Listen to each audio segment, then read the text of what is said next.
the first thing that you need to do is you need to set your goals. When you download an app, you need to understand, okay, am I trying to lose weight? Am I trying to gain muscle? Am I trying to maintain the current weight? You just need to pick a goal. And this will influence how much energy you need to eat in a day. So this is what you need to understand. And this will also help you understand, okay, so how many carbs do I need to eat in a day? How much protein do I need? How many fats do I need in a day? So all of these things are important for you to come up and understand how to track everything. And then, like I said, you can use a tool, a different tool, any tool that you need. So I prefer MyFitnessPal. That's the first tool that I've used, and I've just stuck with it because I understand it. I'm not going to try complicate my life because there's another new tool that's come out that's saying like, okay, we can track your food better. I just stick with what works because part of this is just sticking with the principles. Don't complicate your life trying to use this tool and that tool. Just find what works for you. Whatever gets you results, just stick with it and just keep going with it. Just move with it.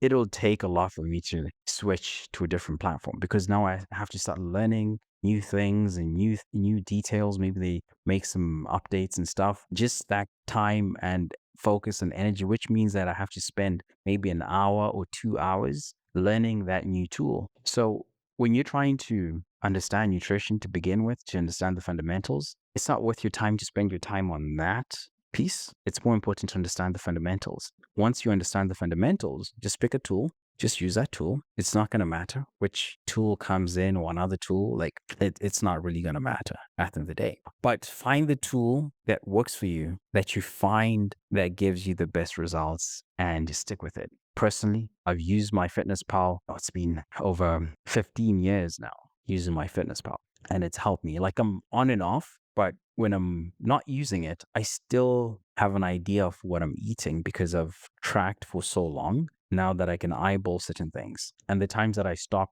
paying attention, I tend to gain a bit more weight or just lose weight when I'm not paying attention. I don't actually achieve my goal because I'm not paying attention. I'm just kind of like all over the place. So it's important to pick a goal and pick a tool that you want to use and stick with it. Step 4, you can calculate your daily caloric needs. Determine your total daily energy expenditure. This means your total daily energy expenditure also includes the functions of your body, because even if, let's say, you don't have to do any work in a day, any physical activity where you're walking, anything that's like active, your body still uses energy for all the processes and all the systems, for breathing, for pumping your heart, for just regulating your temperature. Your body is using energy. So there's a level of energy that's always being used by your body every single day. So you need to find the actual amount of energy that your body uses. The total daily energy expenditure now also includes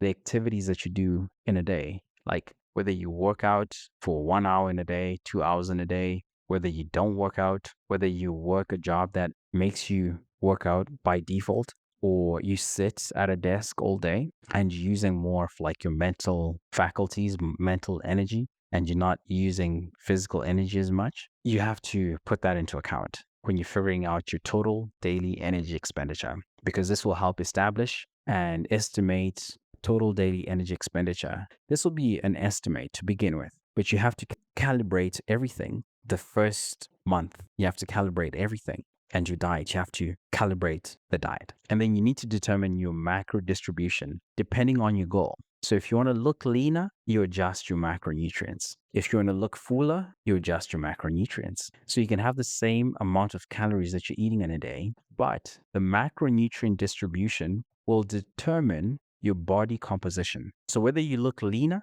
whether you look fuller, is determined by your macronutrient distribution. Because what you find is that, so your carbohydrates help you hold more water, because the carbs, just the molecules of carbohydrates, they tend to bond with the H2O molecule more. That will determine the kind of look that you have. So the moment you increase your protein to be a little bit higher, you tend to reduce your carbs as well if you're going to keep the same calories, right? Because remember, 1 gram of protein is equal to 4 calories, and 1 gram of carbs is also equal to 4 calories. They're equal. You can just adjust these two, and you can also maybe adjust your fats, but not too much, because your fats are 9 calories. You're not going to be eating a ton of fats in terms of grams. So you want to adjust that, the percentage, based on your goal. And then, yeah, so again, when you're tracking, you want to be able to read labels, pay attention to the nutritional labels. Packaged food usually has nutrition labels with your calories, macronutrients, micronutrients. Most of the apps, they're using food databases. That is how you